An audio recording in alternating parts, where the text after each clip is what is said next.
What is up, everybody? Welcome back to another video. This is a last video primer, so this is primer final, hence the title. This is a little bit more in depth, involved with certain things.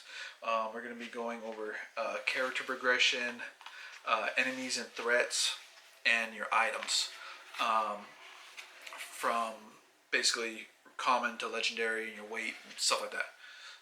But this portion right here is the character progression. I'm not going to go over the character creation, but because by the time you see this, you've already done it. You create your character, you do your body types, your voice, hair, nose, weight, genitals, everything. So for your attributes, skills, and perks, basically this is what improves your character, make him stronger throughout the game. This is your, like, you literally need to keep on top of this, or else you won't be able to do certain secret things inside a game. Attribute tree. If you go to your character section, you'll see your middle part. So basically, this is your little circle, and then you have 5 things that are branching off of it. You receive 1 attribute point to a lot of any of your attributes every time you level up. So every time you level up, you get a point.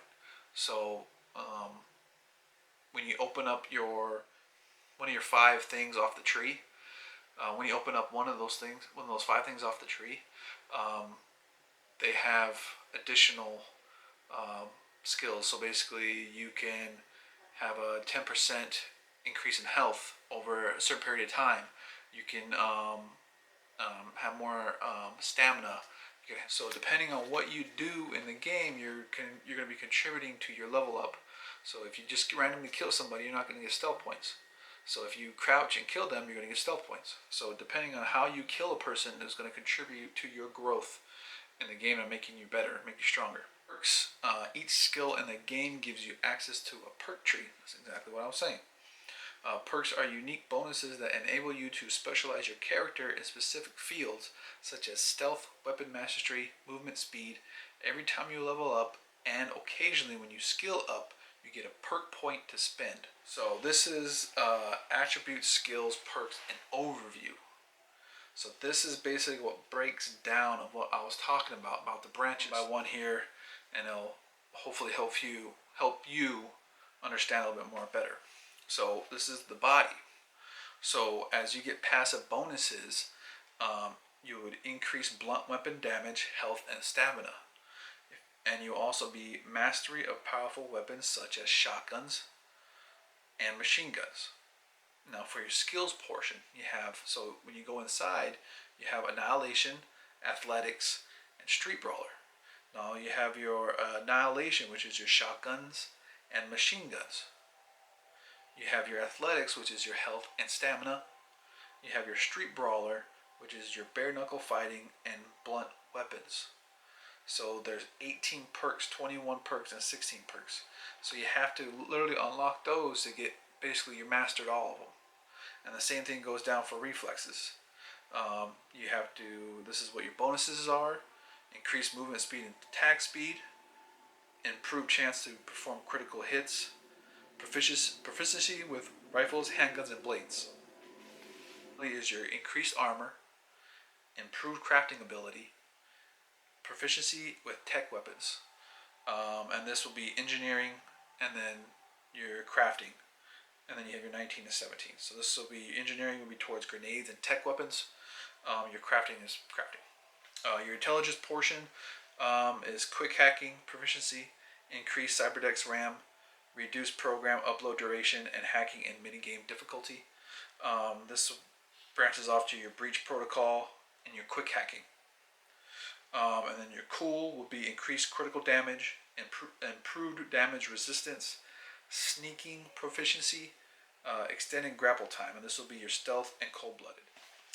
Cyberware and equipment. Cyberware is a blanket term referring to implants that you can install by visiting rip doctors. This is basically improving your you as a robot. Other examples of cyberware abilities include double jumps, faster health, regeneration, stealth camo, and even the possibility to briefly alter the perceived flow of time to your advantage. So basically, cyberware is another improvement as a character. So this is enemies and threats. Um, Typically, your police, they mind their own business. So if you're um, shooting at an enemy or whatever, you won't have the police come get you. But once you are with aiming at a citizen or whatever, you'll have a police presence growing because what you're doing is illegal.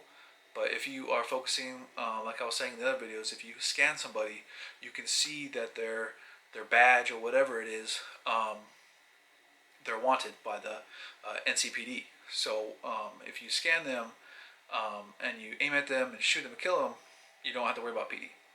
And most of the time, there are PD missions to where you can go in and they'll tell you to kill them, finish them off, and secure the package or whatever. You have thermal, which is heat and fire. You have chemical, which are toxic substances, and you have electrical shock damage. In addition to elemental resistance, combatants may have armor, a parameter that reduces the overall incoming damage, in irrespective of this type. So basically, if you're using poison, someone can have poison blockage, someone can have electric blockage. Okay, and this is the items portion. You have your weapons and clothing.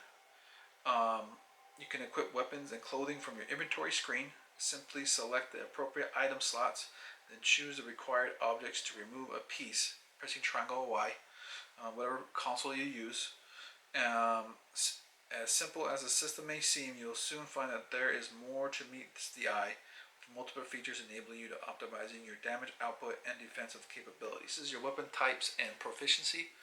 You have your the name of what the weapon is, the related attribute, and the related skill.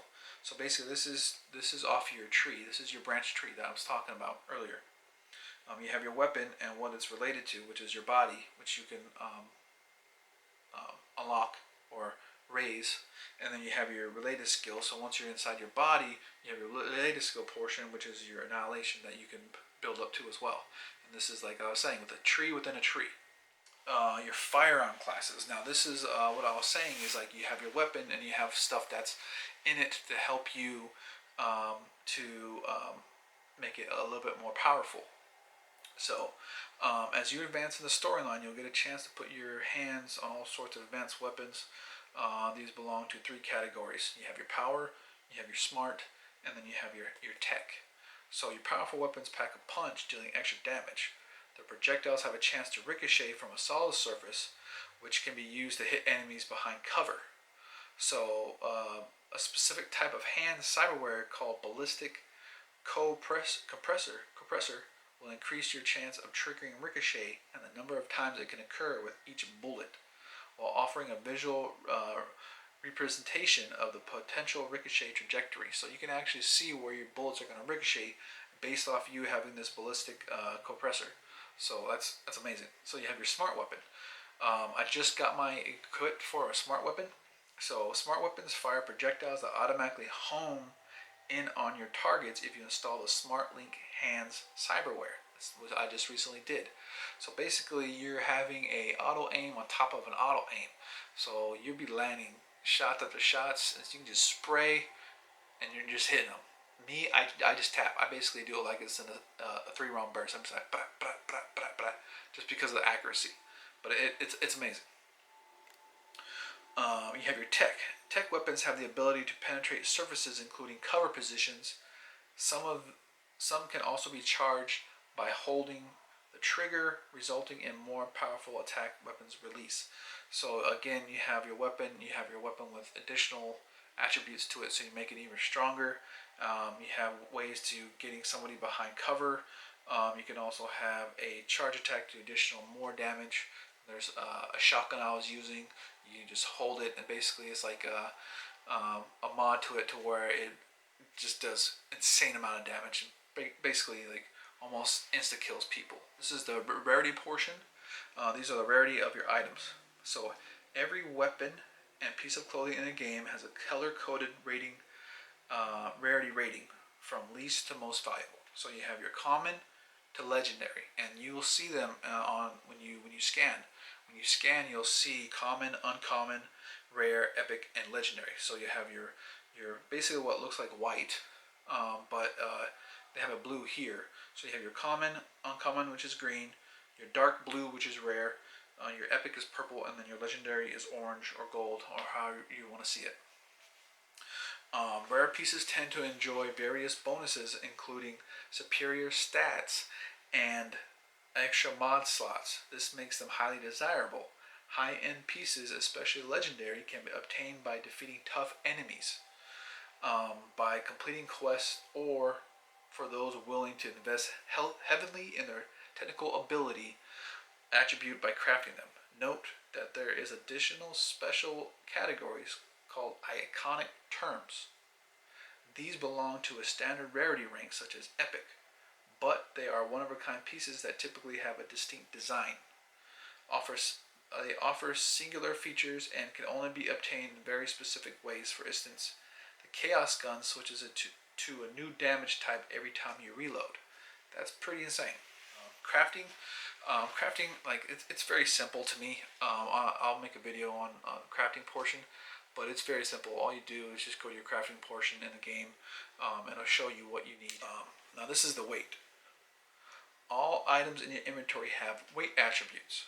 At first you won't need to worry about it too much, but as you accumulate gear, however, you will soon notice that the total weight of your items will approach your maximum carrying capacity as displayed at the top of the inventory menu. So you will see where your health bar is. You'll see what looks like a purse on top of that, and that means you're overweight, and it'll tell you you're overweight, and you'll see that you're overweight because you'll be walking so slow. So me, I'm literally constantly almost always overweight, just because when I go into an area or a fight, I'm hitting square. I'm picking up every single thing in there just because I can get more money that way. I can have a chance of getting more crafting materials.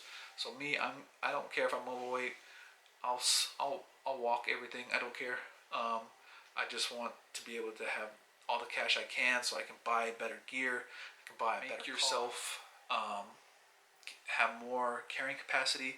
So as you improve your perks, like I was saying, improve your perks, you'll be able to craft better stuff. Like you'll be able to have more weight. Right now I think I'm at like 320 in my weighting, and your guns weigh a lot. They're about 11 pounds and more or down. Your clothing has weight to it. Some are like 2 to like 0.1. You have your food that you pick up, that's weighted, and that's like 0.1. So everything that you have, this is why I like this game. Yes, I know that it's shit right now because of how it keeps crashing and how it looks for certain people. I know it does, but there's so much to do in this game that I know I'm not going to get bored anytime soon. Guys, and that was this final part of the primer portion. We're going to be going on to completion roadmap. Now this one is way more advanced on the things that we're talking about. We're talking about game structure flowchart. We're talking about in more depths of your walkthrough map legends, your mini map, your legends. You have introduction to stealth tactics, character specializations, and so forth. Like you have your open world difficulty. Like this is insane. So the next video is going to be a lot more information for you to go over. And again, I hope you enjoyed this video. Next video will be about completion roadmaps. We are done with the primer portion. Again, if you have any questions, please let me know in the comments, and I'll try to get back to you. And again, I hope you enjoyed this video, and I'll see you guys in the next video. Peace.